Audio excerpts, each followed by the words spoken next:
Oggi abbiamo fatto l'incontro perché ci sono due fatti contingenti importanti. Da un lato il DPCM che verrà rinnovato, il decreto del Presidente del Consiglio dei Ministri, primo provvedimento che scade domenica, cioè domani, che è quello famoso della chiusura delle scuole, che è quello famoso della chiusura delle discoteche, dei bar, con i posti a sedere, eccetera. Quindi c'è un rinnovo.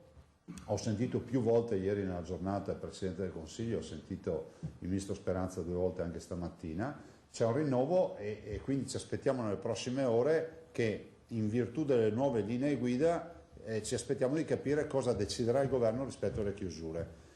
Per quanto riguarda noi vi annuncio già che l'unità di crisi ha deliberato, a fronte anche di una relazione che poi vi consegno, e facciamo fare una relazione, se c'è Federico, io dovrei averla qui, non l'avevo in mano prima, su Vo, eccola qui, faccio fare dopo una fotocopia e ve la diamo a tutti, è la risultanza dei campionamenti fatti su Vo, del fatto che noi abbiamo 66 positivi su 3.500 abitanti che sono stati monitorati, testati più volte, e quindi la necessità di dire guardate l'isolamento fiduciario, l'isolamento di Vo ormai lo consideriamo, la nostra unità di crisi lo considera superato, per cui vi informo che in tempo reale, mentre ve lo sto dicendo, sta già partendo la mia lettera al Presidente del Consiglio, al Ministro Speranza e al Comitato Tecnico Scientifico, che è colui che dà poi le linee guida, dove ci sono tutti i massimi luminari della sanità, per chiedere finalmente che Vo venga liberata.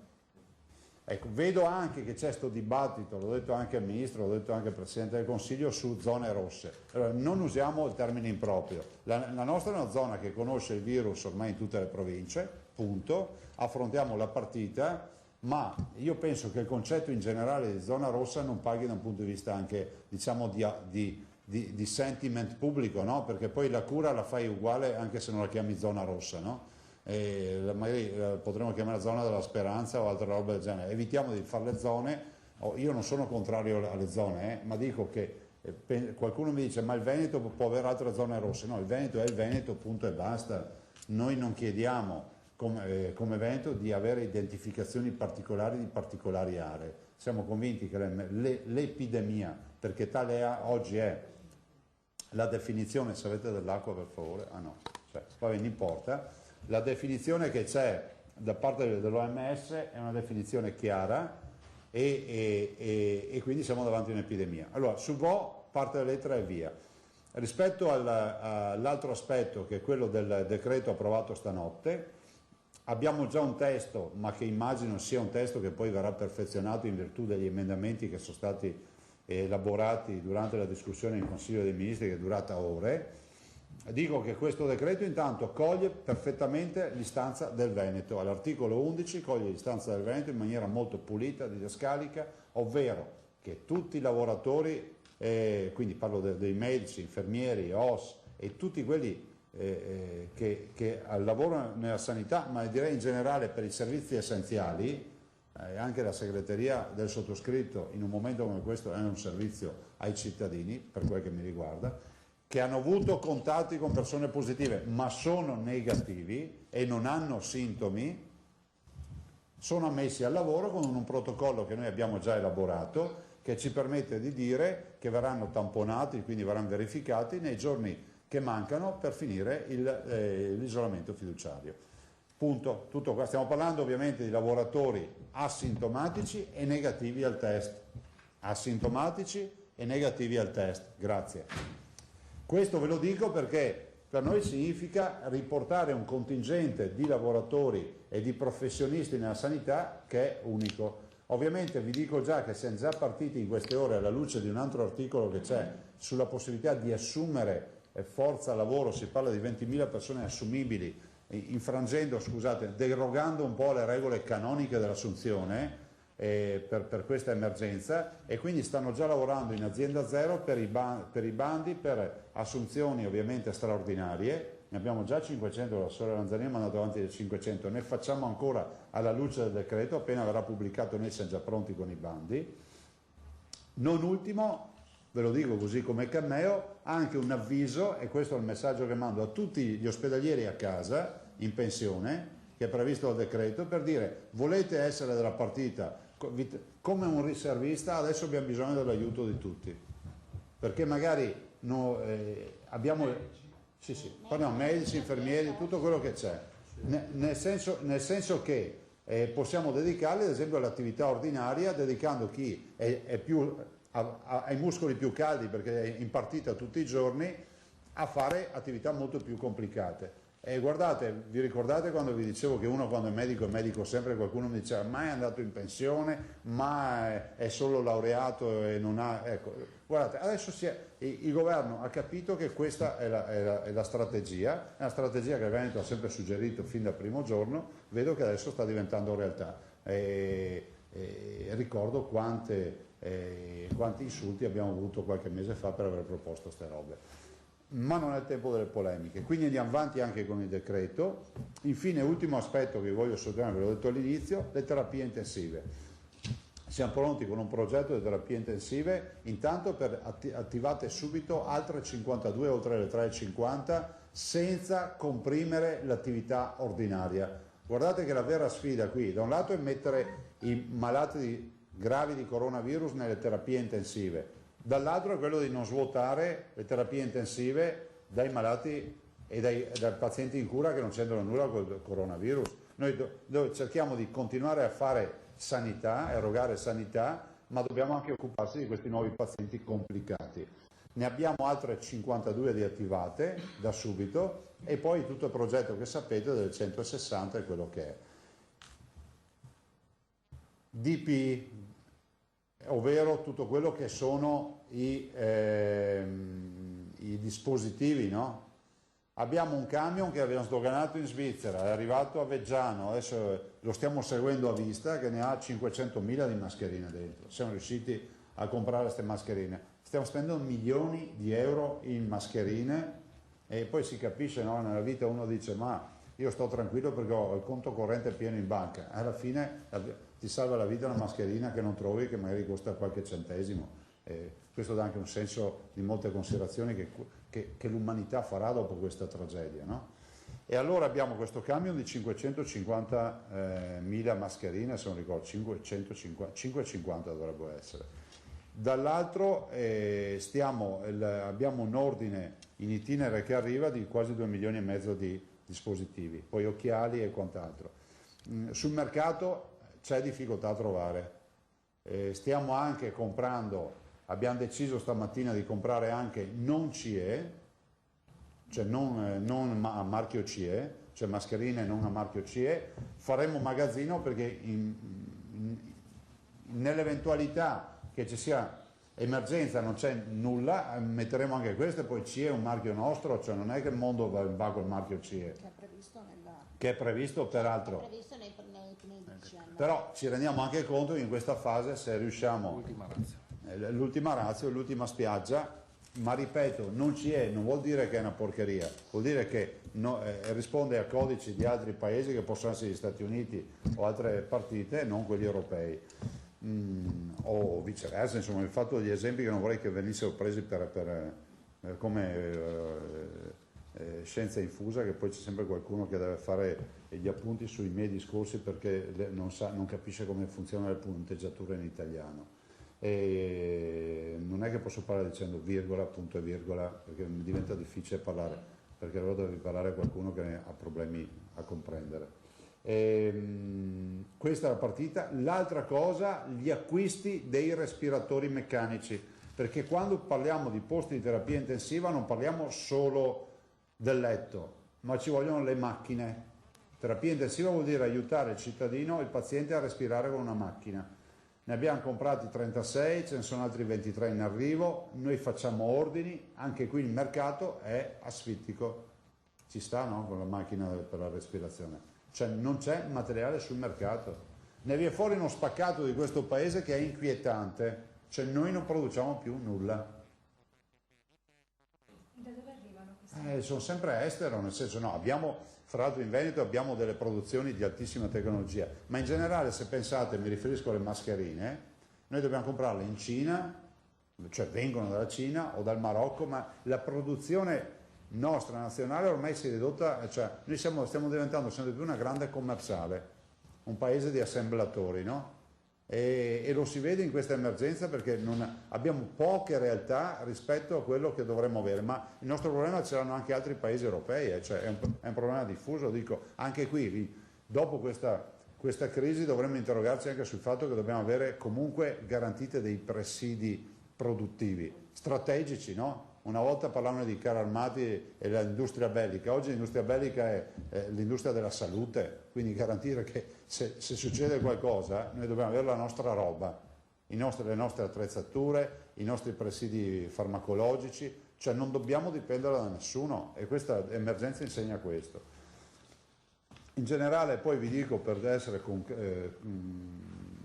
puntuale sulle cose discusse, vi dico anche che abbiamo attivato, siccome il decreto lo prevede, un monitoraggio. Il decreto prevede che si possano fare investimenti su strutture in via del tutto eccezionale. Abbiamo chiesto alla sanità un monitoraggio veloce da fare a stretto giro di posta insieme a 24 ore delle strutture ospedaliere dismesse che abbiamo, con eventuali valutazioni se vi fosse necessità di riattivare per dei posti letto, per dei punti di appoggio, diverse attività, senza alcuna, come si può dire, presunzione in questo momento, ma è bene avere una foto definitiva, perché è inutile continuare a dire ma l'ospedale di Monselice, ma l'ex ospedale di Schio, ma l'ex ospedale di Auronzo, ma l'ex di Belluno. Abbiamo detto facciamo una foto una volta per tutte, sappiamo da dove partiamo, cosa dovremmo investire per eventualmente rimetterli in moto e così via. Questo in maniera assolutamente prudenziale. E vi viene in mente qualcos'altro che abbiamo detto stamattina? No. Apre da domani. Sì, a Schiavonia. No, Schiavonia apre da domani in maniera graduale, come abbiamo detto, è confermato anche in conferenza dei sindaci, quindi in maniera graduale aprirà da domani mattina. Oggi ci stanno gli ultimi preparativi organizzativi, con la riserva insomma dei posti comunque dedicati sia per eventualmente malattie infettive e pneumologia oppure terapia intensiva. Noi abbiamo la politica dei tamponi, c'è un'altra politica che si può fare, so che è crudo quello che vi dico, o si adotta un sistema di vigilanza come il nostro per una sanità che è in grado di mantenere, attenzione, quello che stiamo facendo noi perché c'è questa sanità, oppure si fa un'altra scelta, qualche paese lo fa, si aspettano i pazienti alle porte del pronto soccorso. Si può vincere la sfida perché ne arrivano pochi, ma sicuramente si perde una sfida che è quella di salvare la vita a alcuni che potevano salvare la vita. Ultimo appello che faccio ai cittadini, visto che mi state filmando, non serve leggere l'enciclopedia per sapere cosa fare. Evitare luoghi affollati, seguire l'indicazione di lavarsi spesso le mani. Non è che abbiamo le mani sporche, è che se noi siamo positivi non lo sappiamo, con un grande senso di responsabilità ci mettiamo le mani in bocca, abbiamo il virus in mano e poi dando la mano a qualcuno, toccando qualcuno, trasferiamo il virus. Il virus entra attraverso due vie principali, l'orale, quindi la bocca, e il naso, e una diciamo secondaria più difficoltosa ma c'entra sono le congiuntive degli occhi. Quindi con le mani evitiamo di toccarci gli occhi, la bocca o il naso, punto. Luoghi affollati, e l'altro aspetto la distanza, perché quando noi parliamo e respiriamo emettiamo vapore acqueo, non lo vediamo e può veicolare il virus, o possiamo inspirare il vapore acqueo del nostro interlocutore che ha il virus. Sono tre regole banalissime, se si rispettano, prima non ci ammaliamo, secondo aspetto, in maniera responsabile e solidale mettiamo al sicuro le persone che conosciamo, che magari sono non in perfetta forma fisica, che magari sono immunodepresse, che magari sono pazienti oncologici, che hanno diritto di vivere e vivere bene come tutti gli altri cittadini. Allora, queste le parole del governatore Zaia con gli importanti provvedimenti anche e decisioni annunciate nella conferenza stampa della tarda mattinata alla unità di crisi di Marghera. Parlava appunto delle persone fragili, delle persone a rischio. Ecco, oggi si è registrato anche il primo decesso in Friuli Venezia Giulia, un'anziana ospite di una casa di cura. Allora ci colleghiamo con il nostro Marco Stabile per avere tutti i dettagli di questo nuovo fronte in Friuli Venezia Giulia. Marco. Sì, Nicola, è esattamente così, cioè quello che temevamo di più da un certo punto di vista, ovvero il fatto che ci fosse un contagio all'interno di quelle strutture protette dove vivono gli anziani ospiti e dove naturalmente la possibilità di contagio è molto pericolosa, perché può determinare conseguenze pesanti su persone che sono già mediamente tutte affette da patologie più o meno gravi e sono comunque tutte in avanti con l'età. Primo decesso nel corso della mattinata, un 87enne ospite della casa di riposo gestita dal comune di Trieste, Casa Serena, 87 anni. Questa persona era già affetta da una serie di patologie che si erano aggravate anche con una polmonite ed è risultata positiva al tampone per il coronavirus. Quindi comunque si tratta del primo decesso collegato al coronavirus. Come si dice in questi casi, il coronavirus ha rappresentato un aggravante a un quadro clinico già complesso. Ovviamente il tema qual è? Ci sono 15 persone in isolamento relativamente a quelli che sono gli operatori che operano dentro Casa Serena, ma naturalmente c'è apprensione per gli anziani ospiti. Il comune e le strutture sanitarie sono già al lavoro per cercare il più possibile di limitare l'emergenza. È ovvio che dal punto di vista di strutture del genere l'allerta è ancora più pesante. Intanto l'ultimo bollettino della regione Friuli Venezia Giulia parla di 42 casi positivi in Friuli Venezia Giulia, che sono saliti in maniera importante rispetto all'aggiornamento di ieri, ovvero da 29 di ieri a 42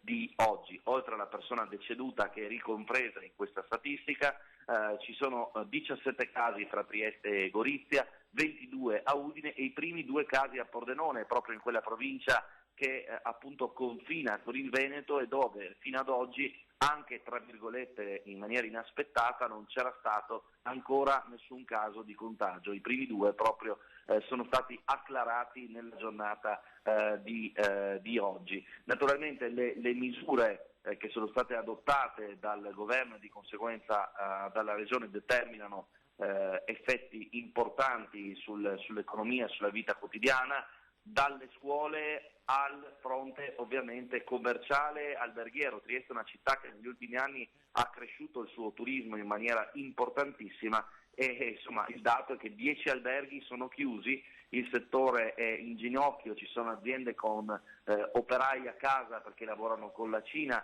ci sono ristoranti chiusi, ci sono negozi chiusi. Ovviamente non è ancora una situazione drammatica come nelle zone rosse italiane, però gli effetti iniziano ad essere pesanti anche sul mondo dei commercianti, degli artigiani, soprattutto di quelli che con un paio di dipendenti oppure con la partita IVA sono ancora più in difficoltà, perché in questo momento praticamente non lavorano. Tantissime le persone a Trieste, in una città che spesso si parla, no, di città delle assicurazioni, no? C'è Generali, c'è Allianz, e di conseguenza tantissime persone hanno potuto usufruire dello smart work, del lavoro da casa, anche rispetto agli uffici comunali, agli uffici della regione, ma è chiaro che la situazione è comunque molto molto complicata. Comunque, tornando alla notizia del giorno, primo morto collegato al coronavirus in Friuli Venezia Giulia, 42 casi positivi. Tra l'altro ci sono 8 ospedalizzati fra questi e un'altra persona, oltre a quella chiaramente deceduta, che è finita nel reparto di terapia intensiva, quindi come dire una persona che ha segnali di maggiore gravità. Grazie a Marco Stabile per questo preciso aggiornamento importante dalla Friuli Venezia Giulia, e buon lavoro, perché siete impegnati evidentemente anche voi con un'edizione straordinaria per ragguagliare i telespettatori di Tele4 su quanto sta accadendo. Grazie e buon lavoro alla redazione di Tele4. Noi invece andiamo a vedere il video, perché tra le tante notizie di oggi ce n'è una incredibile davvero che leggiamo su Repubblica, che riguarda l'estero, ma legato al coronavirus. È crollato in Cina un hotel usato per una quarantena davvero incredibile, si trova a Guangzhou nell'est della Cina. Leggiamo sulla pagina online della Repubblica un albergo a Guangzhou nell'est della Cina usato come struttura di quarantena per i contagiati del nuovo coronavirus è crollato. Secondo quanto riporta China Daily, una settantina di persone sono intrappolate sotto le macerie, sono 38 quelle finora estratte vive, i soccorritori sono al lavoro per recuperare altri superstiti, davvero incredibile. Ma una notizia di oggi che riguarda comunque a livello nazionale, ma riguarda il coronavirus, è il contagio del segretario del Partito Democratico, nonché governatore del Lazio, Nicola Zingaretti, che ha annunciato così sulla sua pagina Facebook quanto stava accadendo. Sentiamolo. Allora, è arrivato anche io ho il coronavirus.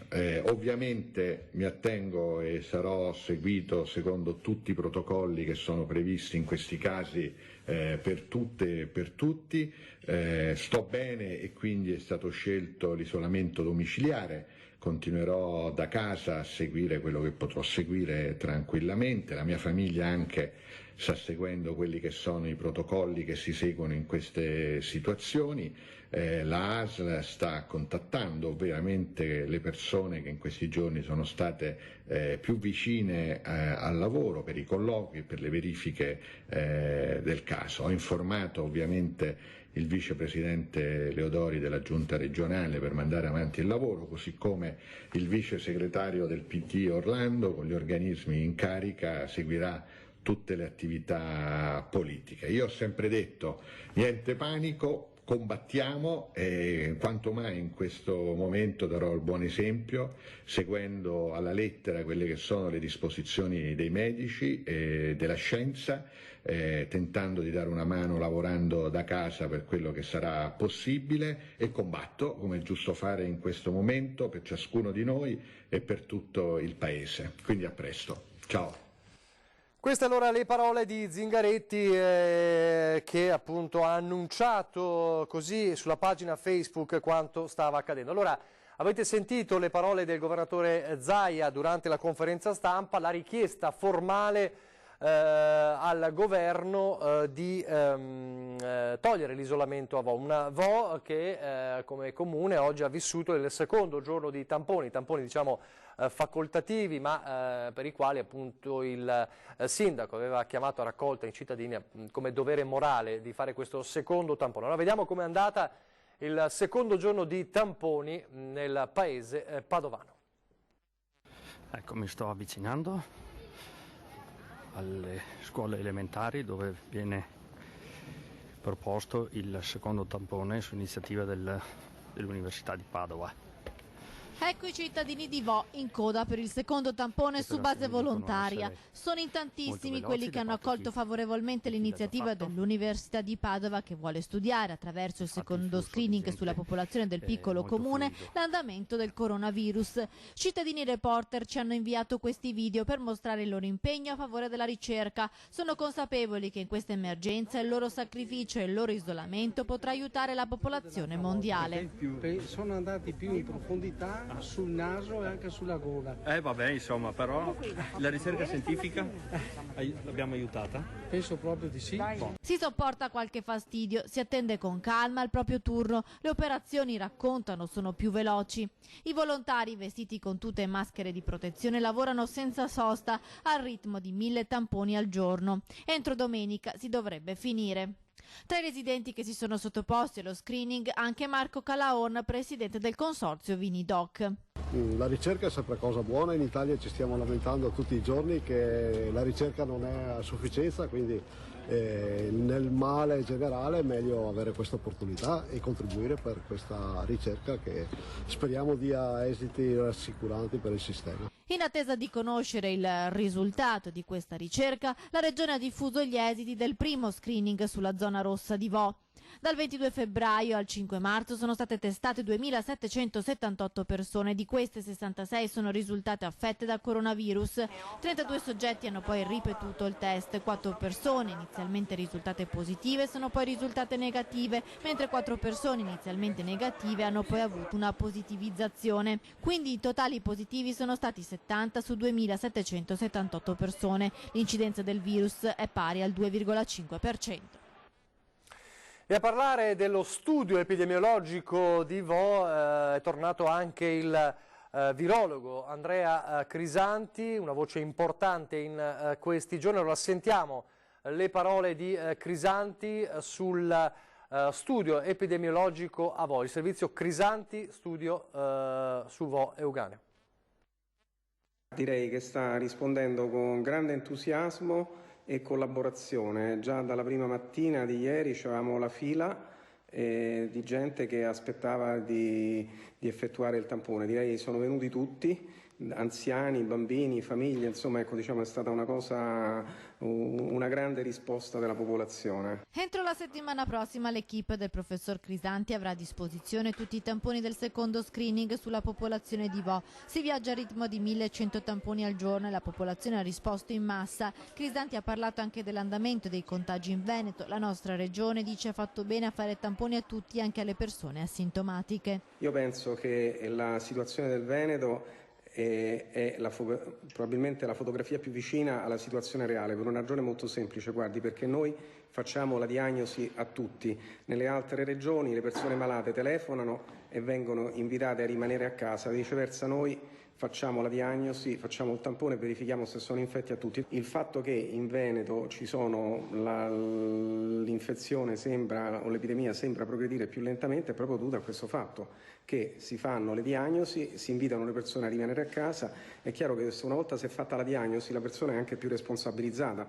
Se uno pensa, telefona, fa conto, gli dice c'ho la febbre, c'ho la tosse, sì va bene, rimani a casa in isolamento, la persona non sa se è infetta o meno e quindi di fatto c'è anche un impatto sul comportamento. Viceversa, noi facendo la diagnosi a tutti, una volta che la persona sa di avere questa malattia ma in una forma lieve, se ne sta a casa. Secondo l'Organizzazione Mondiale della Sanità non è detto che il coronavirus scompaia con l'arrivo delle alte temperature. Questa è un'infezione nuova e nessuno sa come si comporterà. Se uno vuole trarre dei paragoni e delle analogie con altre infezioni respiratorie, chiaramente uno si aspetterebbe che durante la fine della stagione primaverile e l'inizio dell'estate in genere diminuiscono, ma dobbiamo aspettare fine maggio, inizi di giugno prima di doverci aspettare un calo dovuto alle condizioni ambientali. Io penso invece che prima di aspettare questo calo bisogna agire con determinazione. Intanto, in attesa di sapere se si protrarrà o meno il provvedimento di zona rossa, lo ricordiamo, il governatore Zaia ha chiesto che venga tolto l'isolamento. Il comune di Vo si appresta a festeggiare la festa della donna domani, domenica 8 marzo, con la distribuzione di rami di mimosa a tutte le donne del paese. L'iniziativa si deve a un residente che si è offerto di portare in piazza Liberazione a Vo un vero e proprio albero di mimosa e spiantandolo dal proprio giardino, dove verrà successivamente rimesso a dimora, manifestazione che si terrà nella piazza di fronte al municipio alle 9 di domani mattina. E sempre da Vo, stamane un appello da parte di un gruppo di imprenditori alle istituzioni e alla politica. Sentiamolo. Siamo una rappresentanza di imprenditori e cittadini di Vo e considerando che in periodo di emergenza abbiamo dato atto di responsabilità e di senso civico e lo stiamo dimostrando anche in questi giorni sottoponendoci ad un nuovo tampone, dando così un forte contributo alla ricerca medico-scientifica e che la comunità di Vo è stata isolata per 2 settimane dal resto del mondo, il gruppo degli imprenditori chiede certezze sugli adempimenti fiscali, in quanto le proposte attuali di slittamento delle scadenze ci risultano solamente un palliativo. Le nostre entrate non sono slittate, ma semplicemente non ci sono state. Una defiscalizzazione per tutto l'anno 2020 e interventi straordinari per le imprese e le famiglie del territorio. Un rilancio con fondi ad hoc per tutti i prodotti, le imprese e l'immagine del nostro territorio. Noi facciamo e faremo la nostra parte. Ci aspettiamo che anche le istituzioni facciano la loro. Queste le parole importanti degli imprenditori di Vo, adesso la pubblicità.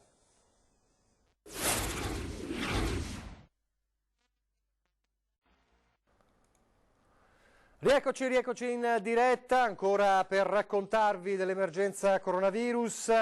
Abbiamo visto nella prima parte la notizia, insomma l'abbiamo raccontata anche nel telegiornale di pranzo, le reazioni un po' di Cortina dopo la cancellazione delle finali della Coppa del Mondo di sci decisa ieri sera, la bocciatura della richiesta italiana che era quella di realizzare, di poter fare le gare anche tra virgolette a porte chiuse. C'è stato il no ed è un no che lascia amarezza, come fa capire il sindaco di Cortina Gianpietro Ghedina, che abbiamo raggiunto questa mattina al telefono. Sentiamolo.